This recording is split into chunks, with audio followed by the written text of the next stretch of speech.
contentos con tu visita a Zaragoza. Bueno, muchas gracias por la presentación. Bueno, muchas gracias a todas por estar aquí. O sea, sé que el día es un poco caótico. Literalmente, bueno, había como una persona cambiándose los calcetines y he tenido que comprar unos calcetines también, porque si no, como voy a volver a Barcelona empapado y pues tampoco es plan, me voy a poner malo. Entonces, es bastante, me ha parecido muy irónico que todo lo que traigo preparado es básicamente en relación a los espacios y que haya llegado aquí y no se haya podido hacer en el espacio en que se tenía que ser. Y, o sea, me ha parecido como súper divertido, sobre todo porque creo que de alguna manera he cogido más sentido lo que vengo a decir, ¿no? De alguna manera. Que es una pena porque me hubiera encantado hacerlo al aire libre, siempre es mejor, ¿no? Pero bueno, aquí nos adaptamos y ya está, ¿no? Entonces, os cuento un poco de qué voy a hablar, lo has resumido tú muy bien, pero os vengo a hablar un poco de algo que parece una tontería, ¿no? Pero es como de los objetos, literalmente los objetos, ¿eh? O sea, como los objetos así, y cómo estos van configurando a través de los cuerpos pues un espacio, ¿no? Y qué sentido tiene esto y por qué vale la pena detenerse ahí, que es una cosa que estamos constantemente ahí, pero creo que no nos detenemos a darle un par de vueltas y creo que merece la pena, ¿no? Entonces, quería dejar claro, esto es una cosa que está bien, sobre todo para ir cambiando un poco las dinámicas. La fuente principal del trabajo viene del trabajo de Sara Ahmed, creo que está bien decirlo, ¿no? De Sara Ahmed, evidentemente mi recorrido también, pero fundamentalmente Sara Ahmed y un poco de Heidegger, que siempre está bien, bueno, traerla a pasear y malversarlo para que se fastidie un poco. Entonces, quería empezar con dos citas muy bonitas, ¿no? Que una es precisamente una cita de un mural extraído de un muro, ¿no? Marcado así como rayado, que pone básicamente, estábamos aquí, no nos acostumbramos a ello, ¿no? Que creo que me parece una proclama muy bella y muy bonita, que creo que tiene sentido, ¿no? Y la otra es una cosa que dice Sara Ahmed, que dice básicamente que el uso nos proporciona una forma de filosofar desde lo cotidiano, ¿no? Una forma de pensar sobre lo que estamos haciendo mientras lo hacemos, ¿no? Para romper un poco el mito este de la filosofía como una cosa alejada del mundo, así como contemplativa, ¿no? Viendo esperar como que caiga la manzana o algo así, sino que precisamente en el moverse y en el actuar de la vida hay una posibilidad de disparar un pensamiento crítico, ¿no? O un disparador crítico, que diríamos, ¿no? Entonces, si os parece, paso un poco ya con la introducción y os voy contando, aunque bueno, esta ha sido como una eterna introducción, que es básicamente que preguntarse sobre el uso, ¿no?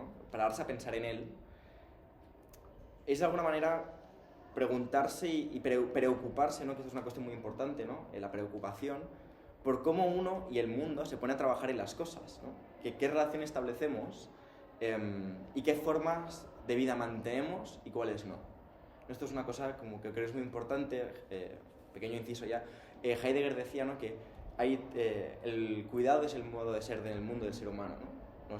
Nos relacionamos a través del cuidado, ¿no? Él decía que es a través de la ocupación, la preocupación y el cuidado, que en alemán viene toda la palabra Sorge, que significa cuidado, así como dato. Pero es interesante porque mientras estamos ocupados no estamos preocupados, ¿no? Que parece una tontería, pero una vez es como entramos en estos engranajes de ocupación y de repente la vida ha pasado entre nosotros y el mundo está hecho un desastre, ¿no? Y no sabemos bien qué ha pasado porque no nos hemos preocupado, ¿no? Entonces, nos ocupamos a través del uso, ¿no? Y dice Sara Ahmed que el uso mantiene vivo algo de tal manera que no usar algo es perder algo, ¿no? Es dejar que se marchite y que muera.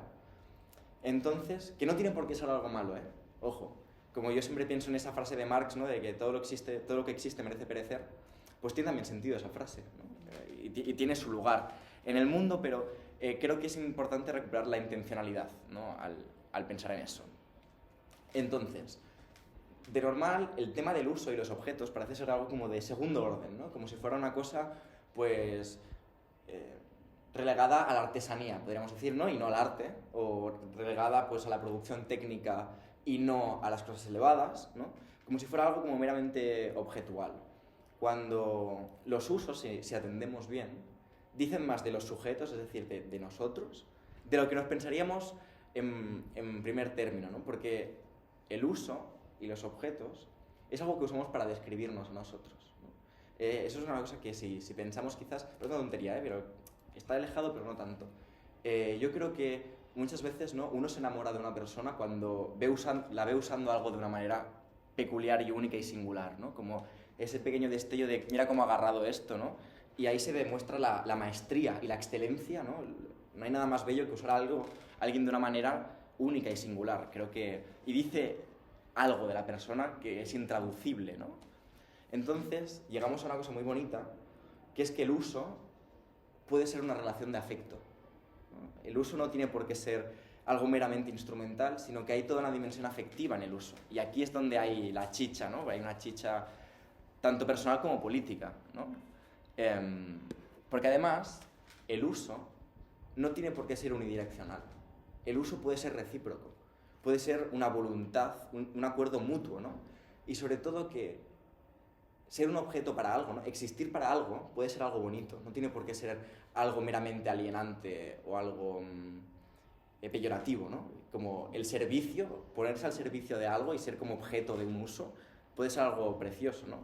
Hay una historia muy, muy chula que narra T.S. Eliot, ¿no? El autor, que narra básicamente un personaje que está ahí como con un cuenco, con un autijo, diríamos, y cuenta lo feliz que está de poder ir a buscar todos los días agua con ese botijo porque le permite traer el agua a casa, ¿no? Como ese recipiente le produce dicha, ¿no? Y siempre cuenta lo feliz que está y un día se le rompe el botijo y cuenta lo triste que se pone al romperse el botijo. Pero entonces como lo coge las piezas rotas y las coloca como si fueran una pequeña escultura, ¿no? Y lo tiene ahí para recordar el amor que sentía por el botijo, ¿no? Este relato tan estúpido, ¿no? O bueno, más que estúpido, tan sin más, diríamos, ¿no? De hace más de 100 años, como nos enseña que instrumentalidad y afecto están entretejidos, ¿no? Que no son dos cosas separadas, rollo, aquí está el afecto y aquí está el instrumento, sino que hay un tejido que se va como entrelazando, ¿no? Y eso es potente porque nos permite unir la esfera íntima y la esfera social, ¿no? Es decir, en el uso hay algo muy privado, algo muy único, pero al mismo tiempo hay un tema social en el uso de las cosas. Porque no es lo mismo usar como tu bolígrafo, podemos decir, que usar un baño público, que usar el transporte público, que usar un sitio donde hay un cartel que pone tú puedes entrar y tú no puedes entrar. Y aquí entramos a la cuestión política que es cómo se distribuye el uso, ¿no? Aquí está el tema, ¿no? ¿Quién tiene acceso a usar qué? Pero bueno, a eso volveremos un poco más tarde, os te lo dejo aquí como cliffhanger, ¿no? Un poquito. Y quería hacer otro pequeño inciso, que es una crítica especialmente a mi gremio, podríamos decir, ¿no? Al gremio de la filosofía, que tiene cosas muy bonitas, pero tiene cosas terribles, ¿no? Y hay como una tónica general dentro de las humanidades últimamente, en los últimos años, especialmente a partir del siglo XX, que empieza a ver como una crítica a lo útil, diciendo la tecnología, la técnica, todas estas cosas que son útiles, pero nosotros, que somos elevados, no es útil lo que hacemos y por eso vale la pena preservarlo, ¿no? No es útil leer la Ilíada y por eso hay que leerla, porque es una cosa humana. Lo otro es como una cosa como de máquinas, como de engranajes, pero nosotros, que somos tan elevados, ¿no? Nuestras ramas son inútiles y por lo tanto son mejores, ¿no? Bueno, ya veremos que eso... Primero que hay un sesgo de clase horrendo aquí, ¿no? Rollo, porque mientras yo me dedico a las cosas inútiles, hay otra persona produciéndome bienes útiles para mí, que yo me aseguro de ellos. Entonces, eso sería...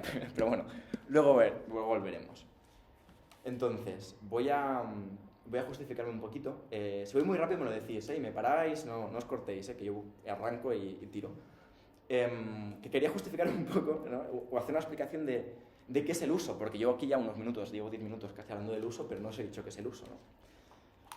Cosa también muy de la filosofía, definir al final el contenido, porque eso permite dar todas las vueltas que quieras, ¿no? Te pones a jugar conceptualmente y luego como ya dices, bueno, por cierto, esto era esto, ¿no? Entonces, ¿qué es el uso? Voy a tirar un poco para casa también, ¿no? El uso, creo yo, es ante todo una manera de guardar una relación con el mundo, ¿no? El uso es un término relacional. Y por eso es importante en el presente, porque en la filosofía ha habido un cambio, que a mí me gusta mucho, que hemos pasado de lo que se dice una ontología sustancial a una ontología relacional. ¿Qué quiere decir esto? Pues que hemos dejado de pensar en las corrientes que a mí me gustan, hay otras que no, pero que hemos dejado de pensar las cosas como si fuera... ¿Cuál es la esencia de este teléfono? Y pensar en el teléfono como una cosa sola, separada, a pensar que lo que define las cosas es la relación que establecen con las demás, ¿no? Que creo que es un cambio fundamental y el uso nos va por ahí, ¿no? Porque el uso, ante todo, también es una forma de estar en contacto con las cosas, ¿no? Es una cosa que, además, que dicen Sartre y Heidegger, ¿no? en La náusea o en Ser y tiempo, que uno coge conciencia de la puerta cuando el pomo no funciona, ¿no? Entonces se da cuenta de que lleva 10 años usando esa puerta todos los días y nunca había cogido conciencia de que estaba usando esa puerta y del servicio que le estaba haciendo esa puerta, ¿no? Entonces cuando la puerta no funciona dices, hostia, esto es un paño, entonces mi mano ¿qué hace? La coge, entonces te das cuenta que el objeto es frío, notas tu mano sudada, te das cuenta de dónde estás, dices, ¿en qué sala estoy? ¿Dónde me encuentro? O sea, hay un momento ahí de choque, ¿no? De salida. Y eso nos demuestra que los objetos, precisamente, salen a nuestro encuentro cuando se rompen, ¿no? Que es algo como la mítica frase de no sabes lo que tienes hasta que lo pierdes. Pues bueno, va un poco por ahí, ¿no? Un poco más complejo, pero dice eso. Pero lo chulo de lo roto, que nos enseña el botijo también de T.S. Eliot, es que es roto para qué, o roto para quién, ¿no? Porque cuando algo se rompe es que se rompe respecto de un uso, pero no de otro, ¿no? Una fábrica rota y abandonada puede ser un sitio precioso para hacer una fiesta, por ejemplo, ¿no? Para hacer una rave, o para hacer un mismo festival de arte, o para acoger una asamblea pública, o para acoger un mercado, ¿no? No sé si me explico. O una puerta rota pues puede ser un muro, que ese es un tema, los muros y las puertas, ¿no? Porque las puertas son puertas para algunas y son muros para otras, ¿no? También. Y por último, ya sobre el uso también es una transferencia, ¿no? Creo que para entender esto va muy bien la imagen del cuchillo. Cuando cortas, ¿no? El cuchillo se desafila y al mismo tiempo se rompe un poco la madera. Entonces hay una transferencia siempre de material, literalmente, ¿no? O sea, cuando uso algo hay una transferencia, ¿no? Como los callos que salen en mi mano de usar el martillo que se amolda a mi mano también, ¿no? Hay un rollo ahí, hay un registro, no hay un registro de vida, como el uso y los objetos y los espacios registran las vidas que lo han habitado y lo han pasado, ¿no? Por eso decía eso al principio de estábamos aquí y no nos acostumbramos a ello, porque hay cuerpos con los que hay una eterna fricción con los espacios y con los objetos. Hay cuerpos que simplemente no pueden pasar por los espacios como para otras personas que pasan y no se dan cuenta ni de que esto está hecho para ellos, ¿no? Y entonces hay un registro de todo ese roce que debemos atender y debemos mirar, que no podemos olvidar que ese roce ha estado ahí, ¿no? Y...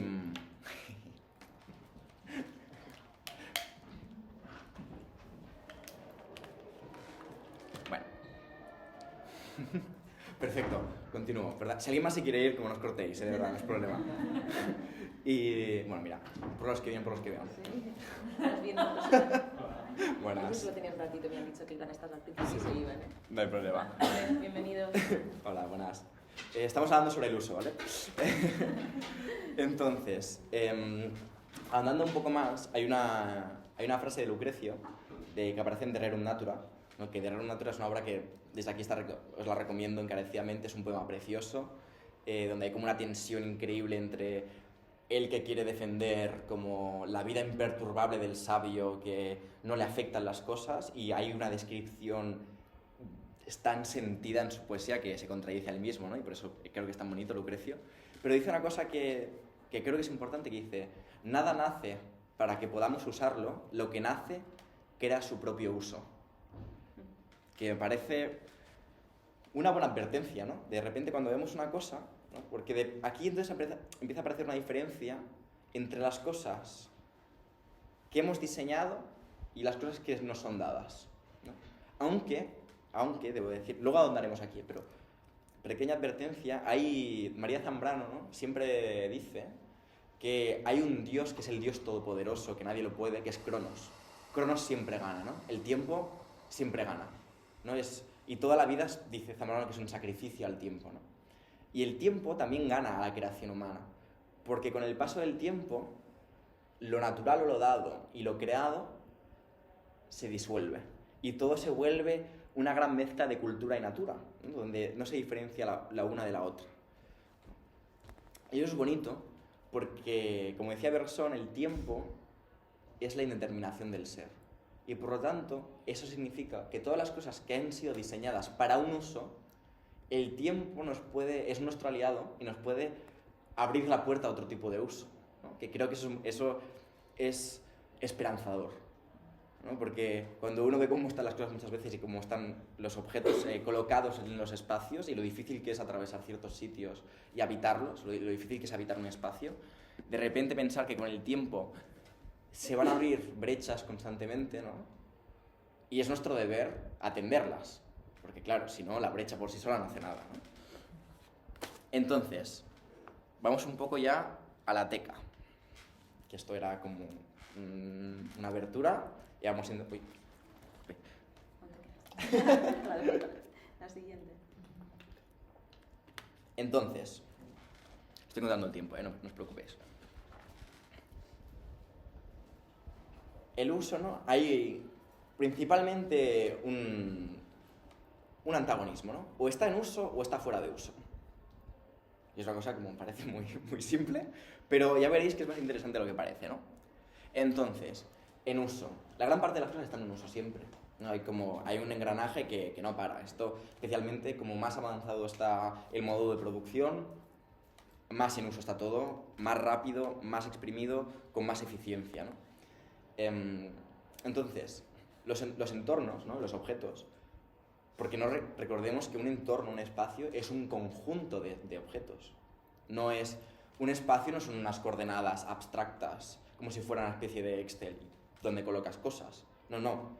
El espacio se conforma a través del espacio la distancia entre los objetos, que eso es muy importante, ¿no? Entonces, estos entornos se moldean con el tiempo como el sedimento de un río, como una piedra que se va como haciendo... que va perdiendo, ¿no? Y se va conformando.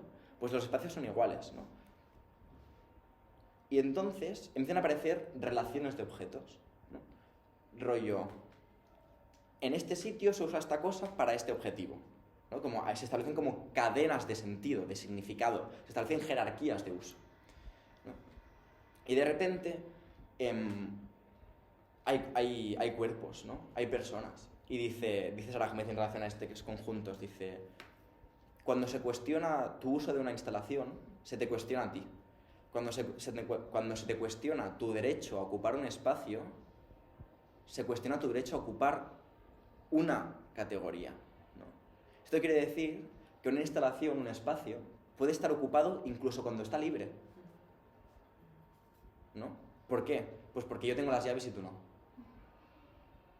Es así de fácil. Yo tengo un capital que tú no tienes, o yo tengo un privilegio que tú no tienes, o yo tengo lo que sea, ¿no? Entonces, es interesante porque dices, hostia, esto está en uso, pero nadie lo está usando. Pero está en uso como poder, como jerarquía, ¿no? Hay un uso social de disciplinamiento en ese espacio vacío.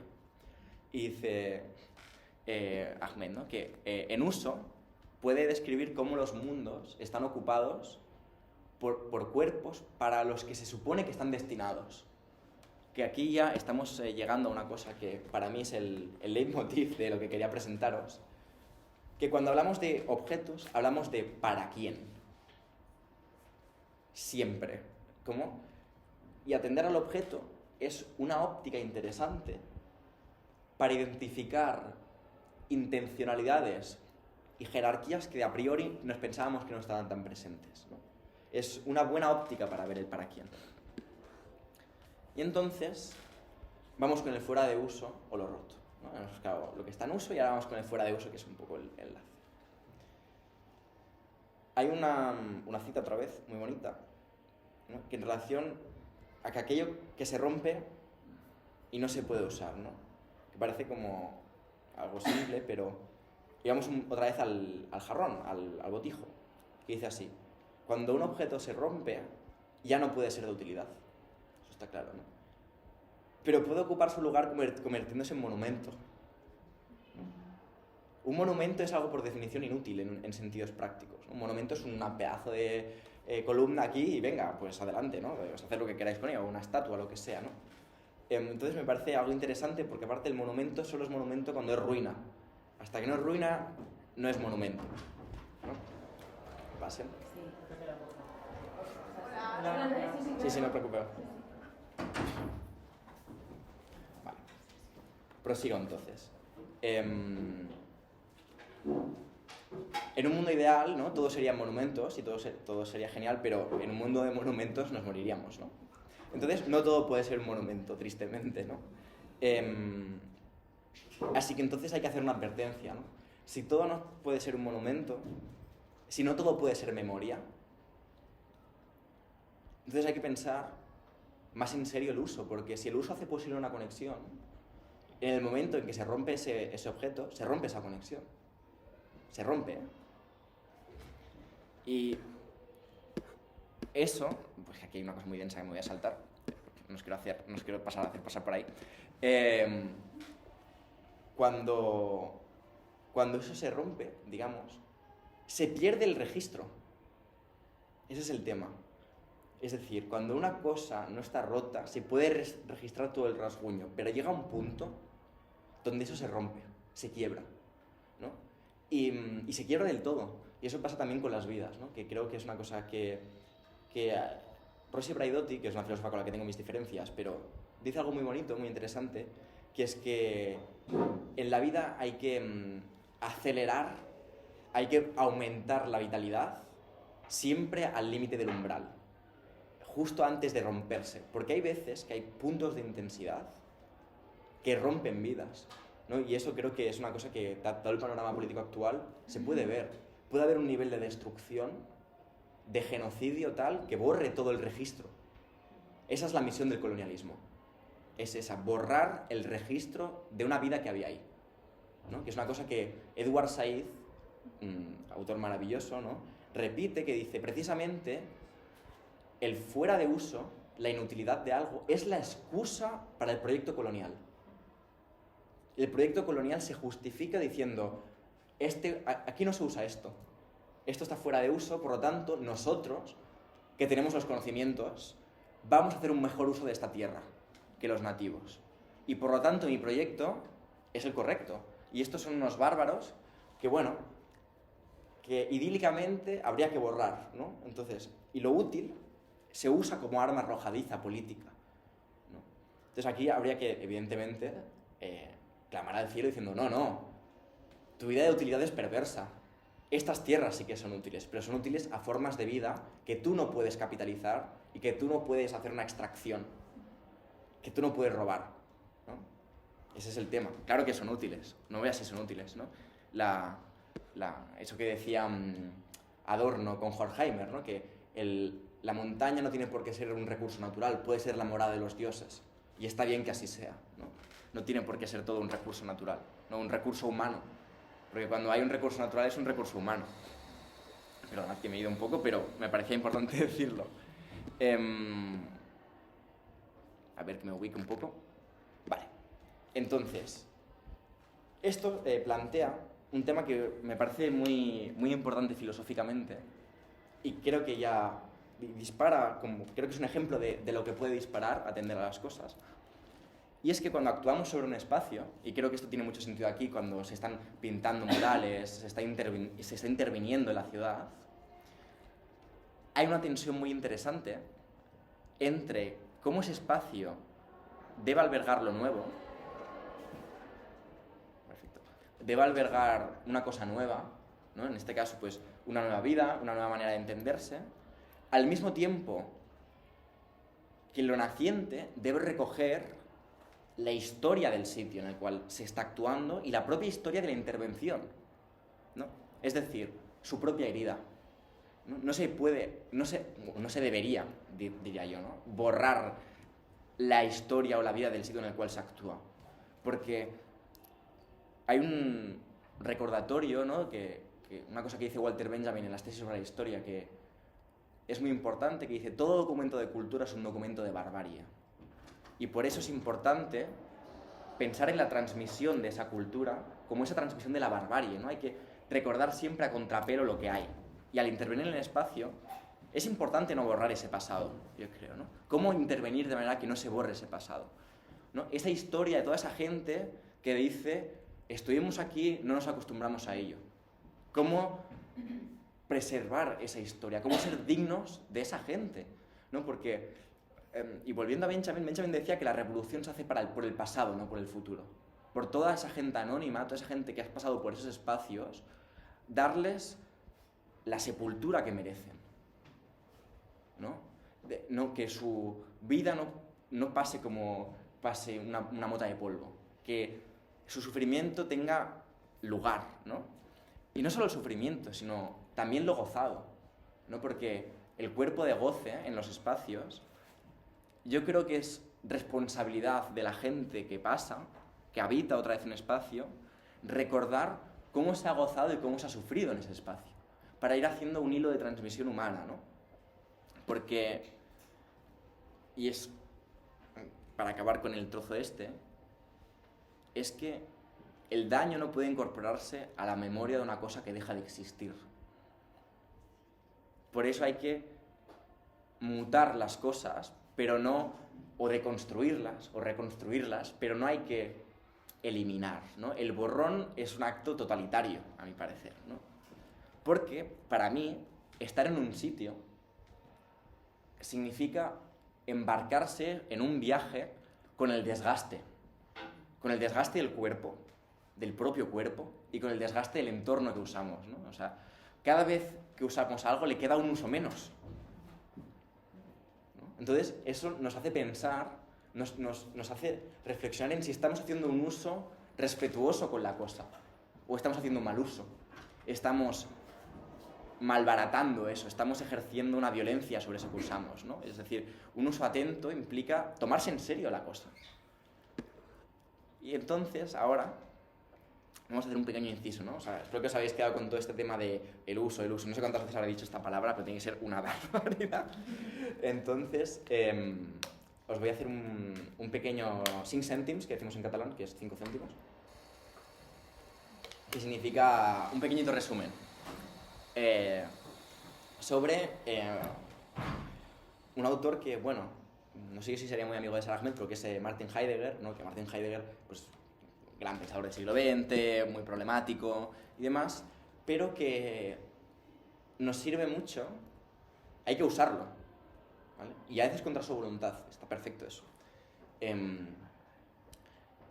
Nos sirve mucho para usarlo, para pensar la dimensión afectiva de las cosas, porque es un autor que se preocupó mucho de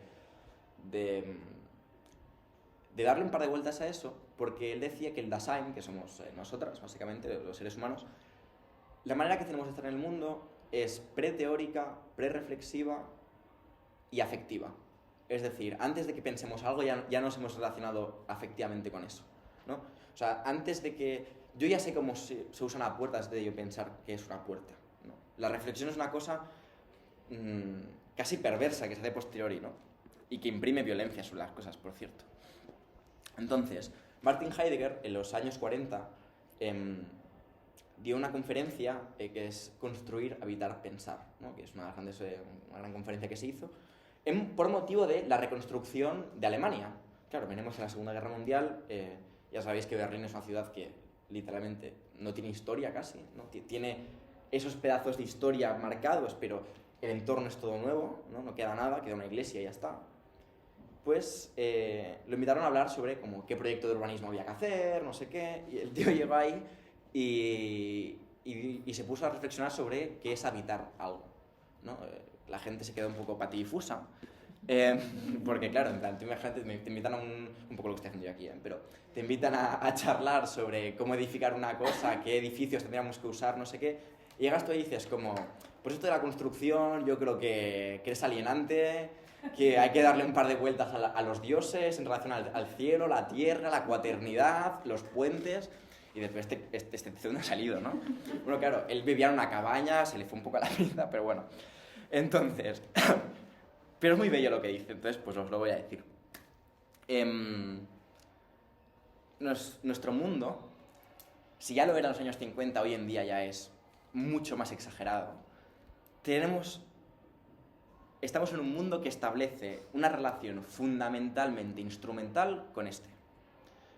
Y esto dice Heidegger que es por la técnica.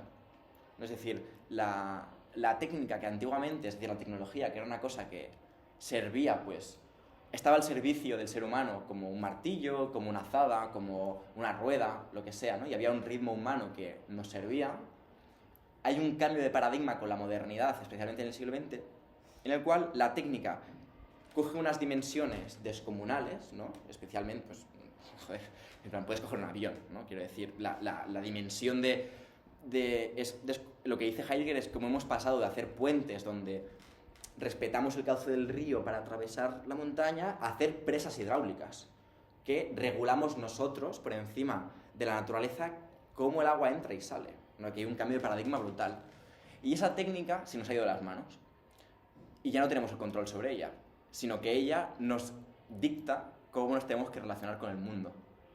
¿No? Es una cosa que es un cambio fundamental de paradigma, ¿no? Entonces, nosotros pasamos a ser el medio de uso de una cosa que nadie sabe qué es, que es como una especie de como leviatán digital tecnológico, que no existe porque no lo puedes tocar, pero te arruina la vida, o sea... Entonces, pero esto no tiene por qué ser así, que es un poco donde vamos con Salah Ahmed. Podemos cambiar el tipo de relación con las cosas, ¿no? Por eso tiene sentido intervenir en los espacios y buscar cosas diferentes, ¿no? Porque, y aquí viene lo interesante, todo modo de vida, dice Heidegger, posee cierta coherencia, ¿no?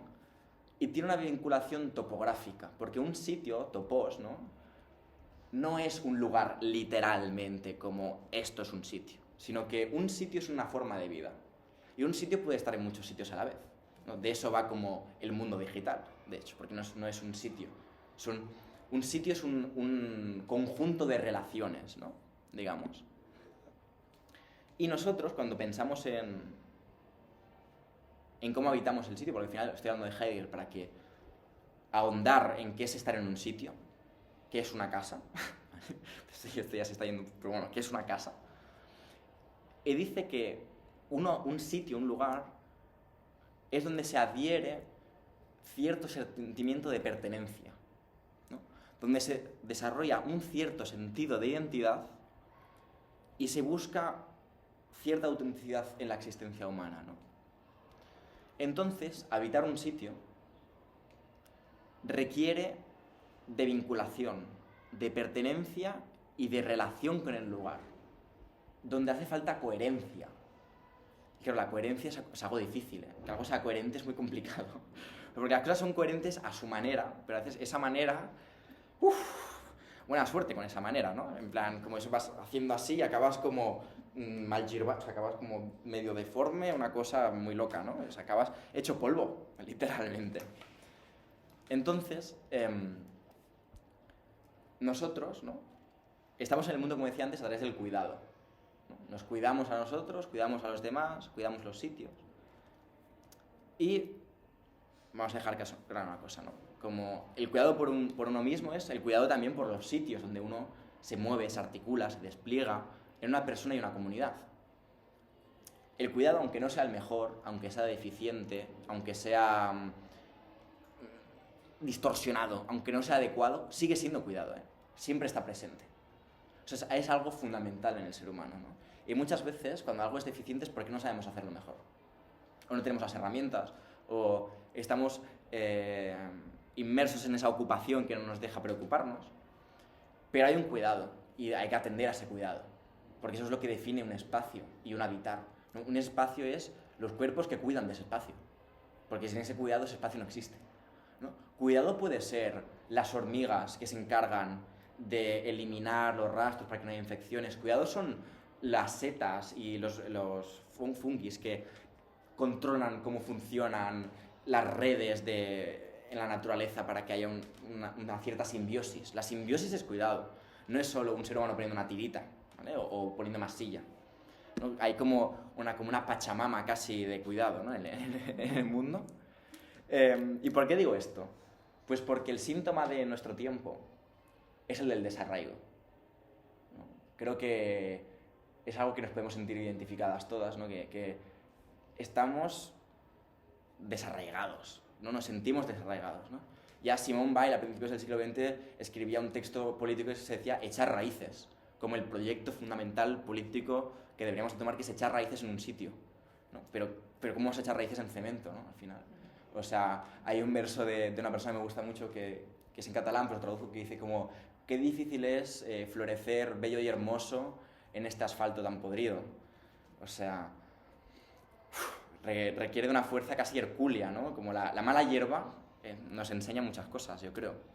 Y por eso mismo, como estamos desarraigados, nos tenemos que preocupar por habitar los espacios y preocuparnos de lo que los conforman, para que el desarraigo se vuelva arraigo y tengamos un sentimiento de pertenencia humana, ¿no?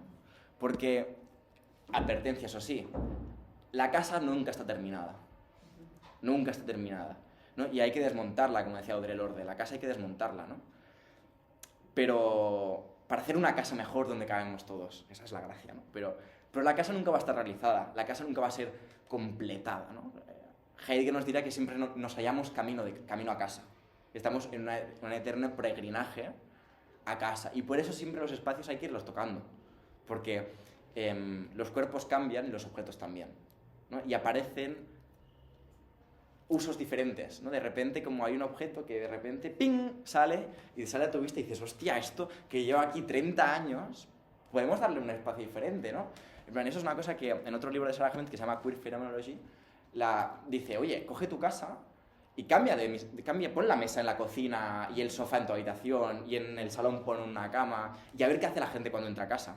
Es una cosa que yo recomiendo hacer porque de repente todo se cambia, ¿no? Y por eso yo vivo con tanta tristeza estos edificios nuevos que se construyen, donde te dicen, aquí está la cocina, aquí está el baño, aquí está el salón, aquí va el salón multimedia y aquí va el sofá. Y venga, pues todos a vivir igual y todos a pensar igual, ¿no? Sería un poco la gracia. Que así es como se ha establecido el mundo, ¿no? Porque el mundo en el que habitamos es el mundo del engranaje, ¿no? Todo es como un gran engranaje que podemos acelerar, podemos hacerle como en inglés se dice overclock, ¿no? O sea, podemos subirle la potencia y como que estallan las piezas de vez en cuando, pero el mundo es como un gran engranaje y eso es una pena, porque donde hay engranaje no hay belleza, porque la cualidad de la belleza es armonizar lo diferente. Eso es una de las grandes potencialidades que tiene la belleza, ¿no? La belleza tiene la capacidad de cosas que son como diferentes y que no deberían de encajar, las armoniza respetando sus diferencias. Y eso es importantísimo, ¿no? El engranaje fuerza la relación. La belleza dice, pues esto que no encaja mucho, vamos a hacer que tenga un movimiento que lo permita. Y eso, para mí, creo que tiene un valor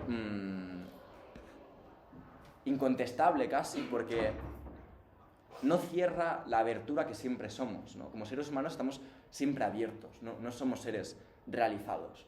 Y precisamente, pues, un mundo en el que no se articula a través del engranaje permite el nacimiento constante de cosas que nos salen al encuentro, ¿no? Y bueno, ya me quedan 7 minutos, que he calculado el tiempo para dejar 10-15 minutos de preguntas, por si alguien quiere preguntar algo. Entonces vamos on time, no os preocupéis. Tiramos 5, Vale. Entonces, algo importante, ¿no? Que creo que podemos extraer de Heidegger. ¿Quién diría que luego Heidegger estuvo al final del partido nazi, diciendo todas estas cosas? Es que es fuerte esto, Dice Heidegger que... Y esto creo que es... A mí, la primera vez que lo leí me quedé como profundamente conmovido.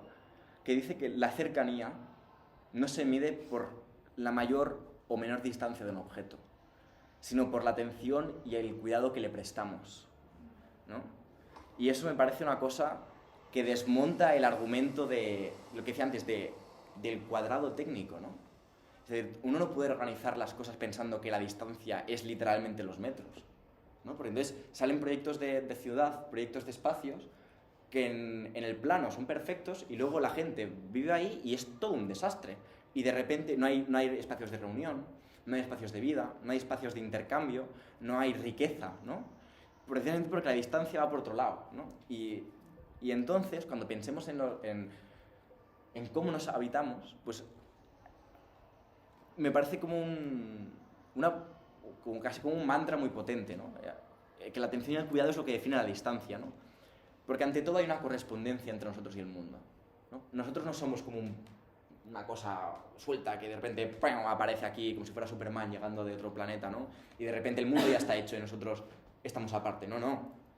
El mundo... Nosotros formamos parte de la totalidad del mundo. Entonces hay una correspondencia entre todos los agentes del mundo, ¿no?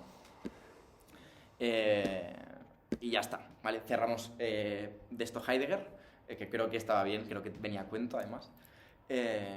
Y volvemos a lo útil y al uso. ¿Os habéis pensado que os voy a dejar aquí sin un poco más de matraca final? Con el espacio de las cosas. Mira, hoy me ha pasado una cosa viniendo para acá, que esto no estaba aquí, pero una cosa como muchas cosas que he dicho, pero viniendo, me iba a subir al AVE y he visto un cura. Y digo, hostia, mira, un cura, no sé qué. Siempre me hace gracia ver un cura, es una cosa que me hace gracia. Y he hecho como 1000 cola para entrar, no sé, me voy a sentar y claro, pues era el asiento de mi lado, evidentemente, ¿no? Digo, pues nada, y estaba ahí leyendo unos salmos y no sé qué, y me he puesto a pensar, pues, en la iglesia, ¿no? Y digo, joder, voy a dar una charla sobre espacios y habitar, y literalmente, iglesia significa fraternidad y espacio conformado por los cuerpos. O sea, digo, joder, digo, pues tendré que darle un par de vueltas a este tema. O sea, digo, pues nada. Y me ha hecho pensar en unas homilias de Ratzinger, que esto es una locura, pero que decía una cosa que me pareció preciosa, que dice, dejando claro que yo tengo mis diferencias, claro que creo que es agobiante, pero dice una cosa muy interesante que dice, en la puerta donde está la Virgen María, su mirada y su sonrisa, su estar, hace que a todo aquel que entra tiene una madre, ¿no? Es acogido. Y eso creo que... Y es un espacio, literalmente, es una puerta, ¿no? Donde fuera y al entrar, seas quien seas, no te preocupes, que hay una madre que te va a mirar de manera piadosa, ¿no? Pues eso me parece potente. O sea, creo que lo es, ¿no? O sea, honestamente, es interesante porque aparte es una cosa material, ¿no? Es una cosa que está ahí y que todo el mundo puede entrar. Pues creo que hay valor, ¿no? Bueno, no sé, me parecía bonito decirlo, que se ha hecho esa conexión, pues, pero también forma de eso, ¿no? Pues ha aparecido este señor, se me ha ocurrido esto y de repente pues estamos aquí hablando de esto. Que por cierto, eso de las homilías de Ratzinger es un libro que yo llegué a él pues por un delirio que me cogió hace años con Jesucristo y leyendo a San Agustín, o sea, una colgada padre, pero que al final ha tenido un sentido, que es aquí que hoy puedo hablar de la Virgen María dejándonos entrar, ¿no? que me parece increíble, la verdad. Y entonces, ya más conclusiones que quizás son más políticas, aunque creo que ha sido bastante político todo. Quería volver, ¿no? Que yo creo que Edward Said lo dejó muy claro, que seamos prudentes o estemos atentos, ¿no? Alerta, porque muchas veces ese argumento de falta de uso es una excusa, ¿no? Porque aparte, cuando se dice que un uso es insuficiente, se dice que la gente que lo usa es insuficiente, que su vida no vale, que su vida no tiene valor, que es algo que se puede eliminar, ¿no? O sea, eliminar algo por poco uso significa cargar contra toda esa gente que lo usa, porque hay gente que lo usa, ¿no? Lo que pasa es que quizás no encaja bien, ¿no? Yo pienso en mi ciudad, Barcelona, y pienso en toda la Barcelona que se borra en el 92 con las Olimpiadas. Proyecto evidentemente precioso, no sé qué, sí, pero hay toda una realidad en el Raval eliminada. Todas unas barracas de unas gentes eliminadas, donde esa forma de vida no hay memoria de esa gente, ¿eh? Eso, no hay un cartel que dice esta calle aquí, esta Baucaña, no, de eso no se habla, ¿no? Hay un esfuerzo de una gente que se ha esforzado para que a mí me llegue esta información, ¿no? Para hacer memoria. Pero ojo, ¿no? ¿Qué quiere decir? Porque algo útil puede ser algo que se resista a ese engranaje que hablábamos antes, ¿no? Como una pieza que hace que el engranaje, pues, no vaya óptimo. Entonces van a por decir, no, esto es inútil y vamos a echarlo de aquí porque la máquina no va a toda pastilla como debería de ir, ¿no? Lo cual también a veces está bien plantearse, porque entonces lo inútil es útil para la emancipación, ¿no? Que creo que es importante.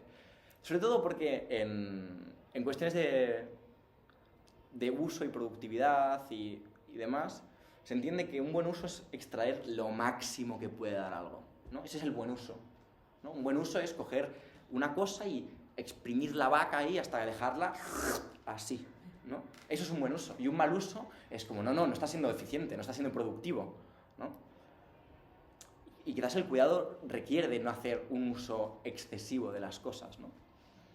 Y Y para acabar ya, quería volver a lo que he dicho al principio de esa defensa gremial de la filosofía, de estos filósofos, que es que hay una cosa que, por ejemplo, Pierre Bourdieu, ¿no?, que es un sociólogo, filósofo francés maravilloso de finales del siglo XX, se dio cuenta que hay una cuestión de clase en relación a la función. Como más alta es la clase, más se privilegia la forma sobre la función, y como más baja es la clase, más se privilegia la función sobre la forma. Que es una cosa que el arte de la artesanía, lo que decíamos antes, ¿no? Entonces, ojito cuando hay una defensa, ¿no?, de esas cosas como las formas y demás, porque ahí hay un sesgo de clase muy importante, porque además, y eso lo vemos con toda la gente, las escuelas monitoriales del siglo XIX, el proyecto otra vez, un proyecto colonial otra vez, en Londres, con los niños huérfanos y demás, donde en ciertos estratos sociales la función es vivida como un destino. Es decir, la función se usa como una excusa para enfocar una serie de cuerpos a una serie de sitios, ¿no? Como las famosas FPs, los grados medios, ¿no?, donde la función, eso es tu destino de vida. Y venga, para allá que vas, ¿no? Evidentemente, los hijos, la gente que defiende tan encarecidamente esas FPs, sus hijos no las van a hacer, ¿no? Evidentemente. Se van a hacer un Erasmus que no veas. Y es que es literalmente así, además, ¿no? Un saludo a mi profesora que me dijo que me parece una FP. Que, ojo, que yo es algo que respeto evidentemente, pero que hay una dimensión política ahí en esa defensa a ultranza que tenemos que estar prevenidas, ¿no? Y por último ya, la conclusión. Ya hemos llegado a la conclusión, y es que usar las cosas es hacerlas audibles, ¿no? Un buen uso es una cosa que recalca que se está haciendo un uso, y a veces por eso una cosa que no va muy bien mola porque nos hace coger conciencia de que lo estamos usando, ¿no? Que si todo va fluido no te enteras de nada, ¿no? Y vas por ahí dando vueltas y dices, hostia, no sé dónde estoy. Y otra cosa interesante que creo que tiene que ver mucho con el graffiti además y con arte urbano y demás, que es muchas veces para intervenir en un sitio y hacer con seguridad, para proteger el cuerpo que lo hace, hay que separar el mensaje de un cuerpo. Hay que separar, que es la idea del cartel, la propaganda, ¿no? El fanzine, todo este es que hay que hacer una pequeña signa, ¿no?, como casi un rollo secreto de tú y yo nos conocemos y sabemos que formamos parte de esto, pero nos hemos separado porque a veces no es seguro intervenir en los espacios, ¿no? No nos va la vida en ello, digamos. Y, por último, hay una relación entre supervivencia y creatividad al usar las cosas. Y precisamente cuando describimos el mundo desde el punto de vista de toda esa gente que no tiene un acceso a esos usos, a esos objetos, aparece un mundo diferente, ¿no? El mapa ¡pua!, cambia totalmente, ¿no? Que os explica una persona que va en silla de ruedas cómo es vivir en una ciudad, ¿no? O sea, quiero decir, y así funcionan, y esa es la dimensión de lo oprimido, ¿no? Un poco, que aparecen mundos diferentes. Entonces, creo que es potente atender a esos mundos diferentes y para con creatividad generar otro tipo de relaciones con el mundo, ¿no? Y pelearlas, porque hay que pelearlas, evidentemente, ¿no? O sea, como por algo, Stonewall no es una cosa que sea como, sí, qué divertido fue eso. Pues no fue divertido, no fue un acto de protesta, pero en ese sentido se estableció eso, ¿no? Porque querían establecer otro tipo de relación, porque unos cuerpos, en unos espacios, se les negaba su existencia ahí. Y por último, y con esto os dejo es una frase que os dejo aquí para que... y demás, que es que creo que lo que ha estado presente todo este rato de manera como implícita es que el uso es necesario. No podemos no usar las cosas. No podemos ser como el hombre de cristal, ¿no? Así, tal, pues no. Usamos las cosas, siempre. Es necesario. Y hay una gran frase de Hegel, ¿no?, que dice que la libertad es la conciencia de la necesidad. Es decir, solo somos libres en las cosas necesarias. Que eso parece una contradicción, ¿no? Porque si algo se tiene que ser sí o sí, ¿cómo vamos a ser libres? Pues no, pues cogiendo conciencia de esa necesidad, podemos canalizar esa necesidad. Hacer de la necesidad casi un talismán o casi una cosa donde proyectar y coger toda esa fuerza, porque la fuerza por ejemplo, la fuerza de la gravedad es una locura, pues la fuerza de la necesidad igual, es muy fuerte, pero se puede utilizar para canalizarla y hacer otros objetos con otros cuerpos, ¿no? Y ya está, eso es todo. Perdona.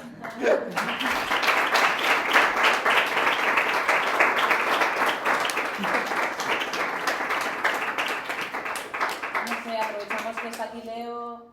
¿Queréis comentar algo, dialogar, conversar con él? Aprovechemos este regalico. Cualquier pregunta, pues estoy encantadísima de responderlas. Sí. ¿Os apetece comentar algo? ¿Qué os ha parecido un poco? ¿Estáis? Sí que es un honor desde aquí, Leo. La verdad es que lo sigo mucho y me parece una suerte. Qué bien, que lo habéis hecho muy bien. Qué bien. Muchas gracias. Por ahí, ¿algún apunte? ¿Alguna cosa? Yo quería decir lo del colonialismo, que estudié ese tema, ¿Sí? de Said. Y precisamente los discursos coloniales decían eso, no vamos a dejar todas estas tierras inútiles, sin explotar a esta gente que no sabe cómo explotarlas. Exacto. Pero luego doblaron todavía la apuesta porque esta gente que no sabe cómo explotarla, pues además la vamos a explotar haciendo que cultiven, Exacto. extraigan y Exacto. las vamos prácticamente a esclarizar. Exacto. Entonces fue como, vale, no sabéis utilizar esto, lo vamos a utilizar nosotros y además os vamos a utilizar a vosotros para nuestro desarrollo, llamarlo como Sí, ¿no? Para la extracción de recursos. Sí, es para muy la fuerte. extracción. O sea, Porque- era como todavía más. Porque además eso es muy interesante porque las dos figuras que justifican eso son John Locke y Adam Smith. Son los dos teóricos que justifican todo este proyecto. Y ambos dicen que lo que define la Tierra es su uso. Es muy fuerte esto. La Tierra que Dios nos ha dado, dicen ellos, ¿no? Porque el marco es ese. La Tierra que Dios nos ha dado solo es tierra en el momento en el cual se usa para cultivar y extraer recursos. Si no, eso no es tierra, ¿no? Y claro, en ese sentido, dice, ellos no son propietarios de esas tierras porque no las usan, como los indios americanos. Como no están extrayendo valor, no las están usando, no son propietarios de ellas. Entonces nosotros tenemos el derecho legítimo de usarlas y utilizarlos a ellos como mano de obra, evidentemente, y entonces utilizar las escuelas monitoriales para crear en el sujeto colonizado que sean, ellos decían, esto es muy fuerte, que sean ingleses en todo menos en el color de la piel, ¿no? O sea, imprimir el colono dentro de, que esto es la crítica neocolonial de Basaid, que dice, lo peor del sujeto colonizado es que se ve a sí mismo a través de los ojos del colono, se lea a través de los ojos del colono. Entonces, claro, el proyecto colonial es absoluto y es muy fuerte, y por eso como todo se extrae a través de, pues eso, de una cosa tan como, no se está usando, ya está. Nuestro proyecto moralmente es válido y legalmente es factible, pues SOMI, ¿no? Sí, totalmente. Es un tema súper interesante, que de hecho lo apunté todo y lo tenía como aparte para no decirlo hoy, pero al hablar ha aparecido porque digo, es que esto hay que decirlo. Más cosas, va. Incluso he visto coger apuntes. Yo quería por ahí. preguntar Sí. que a la hora de crear espacios, ¿cómo diferencias cuando un engranaje se te ha impuesto o lo has creado tú y te proyectas en él? Ese momento en el que diferencias qué es tuyo y qué es ajeno a ti. Claro, yo te diría que esa es como una pregunta tramposa, o sea, quiero decir, es una buena pregunta, pero porque creo que si atiendes lo suficientemente a ella, te das cuenta de que esa diferencia se diluye, ¿no? Es decir, porque, y esto es una cosa, por ejemplo, que siempre habla Judith Butler, ¿no? Leyendo a Foucault, y es que, básicamente, lo potente de la ley es que crea su propia realidad. Es decir, ¿qué es más poderoso que un engranaje impuesto, que un engranaje deseado por ti? Ahí ya está hecho, ¿no? Esa es la gracia. O sea, la pregunta que habría que hacerse es como, ¿este engranaje que he creado, de dónde nace mi deseo de crearlo? ¿No? Y esto es el dilema últimamente del cambio de paradigma, ¿no? Del empresario de sí, que dice Foucault, ¿no? La persona que se explota a sí misma y obtiene placer y se cree libre haciéndolo, ¿no? Pues, entonces, yo creo que precisamente la gracia está en lo que dice Foucault, hacer una revisión constante del propio engranaje, ¿no? Es como, sea externo o sea interno, yo creo que hay que tender más al interno, pero por un tema ya de de mi vinculación con lo que decía, ¿dónde estamos? Bakunin, ¿no? Que en Dios el Estado, ¿no? Dice que el mayor rival para emanciparse es el rey que llevas dentro de ti, ¿no? O sea, como es porque te haces trampas todo el rato. Es muy fácil identificar a una persona que te está obligando a hacer no sé qué, pero cuando eres tú, tienes un caos interno ahí que no veas. Y por eso sirve precisamente el otro, que te ve desde fuera y te dice, tú, esto que estás haciendo te pilla mucho más rápido, ¿no? Entonces, y eso es una red de afectos y de cuidados. Cuidados no es estar diciendo, ay, qué bonitos somos todos, qué perfectos, ¿no? Cuidados es tener un espacio que permita llamarte la atención cuando precisamente estás metido en un engranaje y tú no lo sabes, ¿no? Sería un poco la respuesta, no sé si te sirve. Sí. Te he abierto otras preguntas, pero es genial. Pero a veces ese cuidado creo que es visto como una agresión. Claro, sin duda alguna, ¿no? También porque hay una diferencia, yo creo, entonces esto ya estaremos entrando aquí, pero creo que es un tema muy interesante, que es de dónde nace ese cuidado, ¿no? Es decir, ¿yo te he dado el sitio para que tú me cuides? ¿O es una relación de poder que quieres establecer hacia mí, ¿no? Y casi un rollo nietzscheano, ¿no? De tu voluntad de ayudar es una voluntad de dominación enmascarada, ¿no? Porque claro, esto es una cosa que está muy presente. Y precisamente yo creo que cuando es una red de cuidados es porque hay un apoyo mutuo decidido y como pactar, ¿no? Es como una relación que es como, no, somos entre iguales, ¿no? O sea, solo somos libres entre iguales, pero en el momento en el cual yo aparezco de la nada y te hago este toque de atención gratuito, yo soy un gilipollas, o sea, vamos a decirlo claramente. O sea, quiero decir, o sea, y evidentemente es una agresión, sin duda, sí. O sea, como es lo que decía Heidegger, o sea, la correspondencia es condición necesaria para el cuidado. Perdona por la palabra, me ha salido... Bueno, a mí me gustaría saber una cosa. Cuando hablabas de el nuevo uso de los espacios, hacías referencia al Raval de Barcelona y la memoria de la gente que vivió allí. ¿Cómo creerías? Es una opinión personal, ¿eh? ¿Cómo crees que se podría conservar esa memoria? Atendiendo, por ejemplo, no ahora en un siglo, sino, por ejemplo, en 2000 años vista, en un futuro. ¿Cómo podríamos conservar la memoria de todos los espacios? Claro. Siendo que no sabemos para lo que sirvieron las pirámides, ¿sabes? Que eso se ha borrado o cómo se hicieron. ¿Cómo va a evolucionar esto? ¿Cómo la gente va a conseguir recordar todo esto? Claro, esto es muy interesante porque, gracias por la pregunta, esto es la pregunta por el canon. O sea, esto es la pregunta por el canon, ¿no? El canon filosófico, el canon histórico, es decir, cuáles son los elementos fundamentales que hay que conocer para conocer la historia, ¿no? O sea, que entra y que sale. O sea, que curiosamente canon, para quien no lo sepa, significa caña para poder respirar bajo el agua, ¿no? Entonces, una caña es necesaria para poder ubicarse, ¿no? Sin canon hay caos.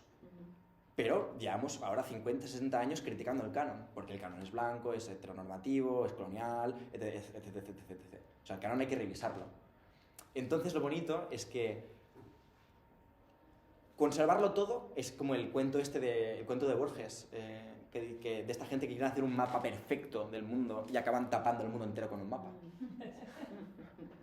¿No? Pues claro, conservarlo todo es una cosa neurótica, yo diría, ¿no? Porque, como dice Nietzsche, el olvido es condición necesaria para la felicidad. Entonces hay que olvidar, sin duda alguna. Entonces lo bonito es que yo creo esa tasca, ¿no? Ese trabajo de revisión y de memoria es una cosa que dice del presente, ¿no? A mí, ¿por qué me interesa esto del Raval, por ejemplo? Porque los cuerpos y los espacios que yo habito nos vemos atravesados por la historia de la ciudad de Barcelona, de esa historia que ha sido borrada. Entonces, creemos que es importante recuperar eso, ¿no? Pero entonces, en un futuro, se tendrán que hacer otras arqueologías, ¿no? Porque una cosa que decía Foucault, que la arqueología, cuando aparece una capa nueva, tapa la anterior, o sea, como funciona por sedimento. Y el sedimento no permite como una ruina perfecta, sino elimina la otra, ¿no? Digamos. Entonces, yo te diría que querer conservarlo todo, que por cierto es un proyecto que se quiso hacer en la Unión Soviética, hay una serie de autores que quisieron que quisieron conservar todos los cuerpos, se llama Proyecto de... Es que leí un libro sobre esto, se llama Filosofía del Cuidado, donde habla de esto precisamente. Claro, eso es un punto que quiere ser inmortal, quiere conservarlo todo. Eso es una tasca casi de esclavo, yo te diría, ¿no? Entonces, porque aparte el museo establece una relación fetichista con las cosas, ¿no? O sea, como los museos son grandes colecciones de barbarie donde la gente va a adorar unos ídolos que no saben ni qué hacen ahí. O sea, hablabas de las pirámides, claro, pues ¿dónde está la cosa de Egipcio? En el British Museum, que claro, es delirante, ¿no? Es absolutamente delirante. Y la gente va ahí y ve como un samurái, y luego ves una máscara africana, y luego un dinosaurio, y la gente es como, hostia, qué guapo, voy a hacer una foto, yo qué sé. Pero ahí no hay ni cuidados, ni historia, ni nada. Eso es como y me voy a la tienda de objetos y me gasto 100 pavos. O sea, por eso mola intervenir espacios que no sean los museos, ¿no? Porque los museos son... Un museo básicamente es como una reserva de valor institucional. Eso es un museo, ¿no? Donde como no tengo que declarar los impuestos de una obra de arte. Ya está, básicamente. Es triste, pero es así. Entonces, yo creo que, respondiendo a tu pregunta, pero me he alargado un montón, es que es chulo ver como cada colectivo y cada rama querrá recuperar una parte de la historia, ¿no? Porque al final el archivo está, esa es la gracia, hay archivos de todo. Entonces, habrá que hacer un trabajo de búsqueda de los archivos y de sacar lo que es el grano de la paja, ¿no? Pero lo chulo es que luego vendrá otro que dirá, no, todo esto que habéis escogido bueno es un acto de violencia sobre el que nos ha escogido y tenemos que mirar aquí. Porque todos estos relatos que se han borrado son los buenos y son los que hay que leer. Entonces, pero es bonito porque entonces hay una revisión constante. Claro, es un catálogo de la vida humana y de los prejuicios y esperanzas de cada época. Al final, te diría eso. Muchas gracias. De nada. Quiero mirar el tiempo simplemente por tu tren, ¿eh? Pero... Son y 41, el tren me sale en 40 minutos, creo. Así vamos, apurando.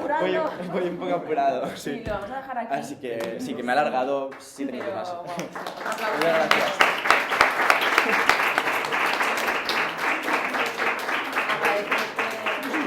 Agradecerte de nuevo, Leo, de verdad que ha sido una gozada de charla y bueno, creo que nos llevamos muchos aprendizajes. Yo creo que vamos a ir de aquí relacionándonos de forma distinta con el espacio, con los otros, con nuestra casa. Seguro que movemos el jarrón que tenemos encima de la mesa de sitio y a ver qué pasa mañana, ¿no? Gracias también por hacerlo así de dinámico y por respetar tanto sus reflexiones. Y nada, esperamos verte pronto por aquí. Ha sido un placer enorme, espero volvernos a ver en alguna ocasión. Muchas gracias por venir. Seguidlo, seguidlo. Gracias.